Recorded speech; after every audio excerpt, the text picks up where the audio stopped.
Dobrý den. Dobrý den. Jaký je vaše jméno a příjmení? Radim Ševčík. Práce? No, prostě jelikož bydlím na Mostecku, to je to samá sociálka prostě, tak prostě práce není, takže bych se chtěl natáčet podaný porno videa, no, s takýma kurvama. Kolik ti je let? No hele, bude mi za 14 dní nějakých 25 už, no, jsem starý blázen. A proč chcete pracovat v erotice?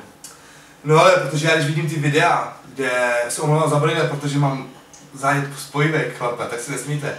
A to je jedno. No, proč tam chci... Co byl za otázku, proč chci pracovat? Proč chcete pracovat v erotice? No, protože když vidím ty trapný prostě videa na internetu, videa prostě dnešní porno stojí za velkou píču. Já bych producent, tak ty videa, prostě fotky, cokoliv, streety, huntry, všechno bych dělal úplně jinak. Mám prostě úplně jinou jakoby doménu něčeho, co oni úplně všichni kazí v tom pornu. Dobře, a jaký jsou vaše koníčky teda? Koníčky. No tak koníčka mám hodně rád, když holku prcám pořádně. A jinak začal jsem trošku cvičit, protože jsem tlustý prase. No co ještě, mám psa, jsem si pořídil, který mi tam váš kolega hlídá. Mu tam hladí a prostě tak nějak normální člověk jsem prostě, no. Tak když jsme u toho cvičení, tak teda velikost údu? Velikost údu, no, to bude právě asi problém v této branži, protože co jsem viděl, tak všichni takhle ty fréři, co natáčí, mají třeba, nevím, takového lofasa. Já bohužel mám takových 13, ale musím podotýkat, že je strašně tlustej a že s ním umím dobře zacházet, no. A máte už nějaké zkušenosti s nahráváním? No jednou to bylo v Praze, kdysi se natáčel pouliční gay porno, jako nebylo to ani natáčení jako gay porna, ale šel jsem po ulici, klasický rychlý prachy, už to bylo předem domluvený právě, což je na hovno. Odchytil si mě, chtěl, abych mu ukázal pindoura, jo, prostě minutový, dvouminutový video maximálně, no. No a jaká je teda vaše představa s natáčením? No, úplně bych si měl režii toho nahrávání prostě.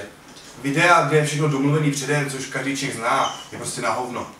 Takže já, kdybych měl něco natáčet nebo něco vyšle z hlavy, tak prostě jdu na férovku mezi lidi, což v Praze je úplně normální, vždycky se nějaká kurva prostě najde. Takže prostě bych to zkoušel na férovku, prostě bych nějakou zastavil, buď mi řekne táhni do prdele, nebo ale vypadáš trošku normálně, zaprcám si s tebou, dáš mi prachy. Prostě mám toho v hlavě hodně, no, ale prostě není příležitost, jak to ukázat. Víte nějaký přibližný počet žen ve vaší posteli? No, tak jelikož jsem vlastně trošku známej, co jsem tak slyšel, tak už to bude tříciferný, bohužel, no, jakoby. Takže víc jak 100 určitě. Bohužel. Jaký má na vás názor okolí? Myslíte tam, kde bydlím, nebo? No, všeobecně, asi tak nějak, kde vás znají. Asi tak, Roko, asi takový, že prostě mě nemají rádi tady lidi v Mostě, no. Protože někomu jsem tamhle prostě třeba zkazil vztah, ne můj chybou, že jo. To si mi povídá, holky jsou roztahovačky. A celkově, no. Prostě, asi mě nemají moc rádi, ale jsou výjimky. Je něco, co byste chtěl zkusit novýho v posteli? Nebo... No rozhodně.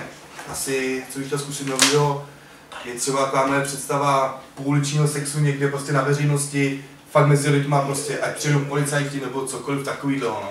Je to hodně, co mám v hlavě, moment, asi mu zapádu chlape, jo? Tak.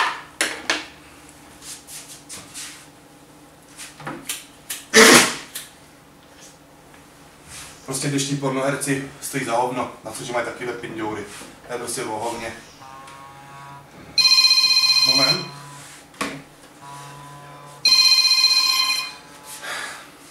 Ano? No lásko, jasný. Dobrý, já ty něco do minutku vyřídím a přijedu pro tebe. Dobrý, a připrav si prdelku na análek, jo? Dobrý, ahoj. Se omlouvám, to byla moje přítelkyně. Takže to budeme muset bohužel nějak urychlit, no. V pořádku, už stejně asi konec, takže... Takže to video natočíme asi zítra pořádně teda. Určitě se domluvíme. Dobrý, tak jo, mějte se, naschle. Naschle.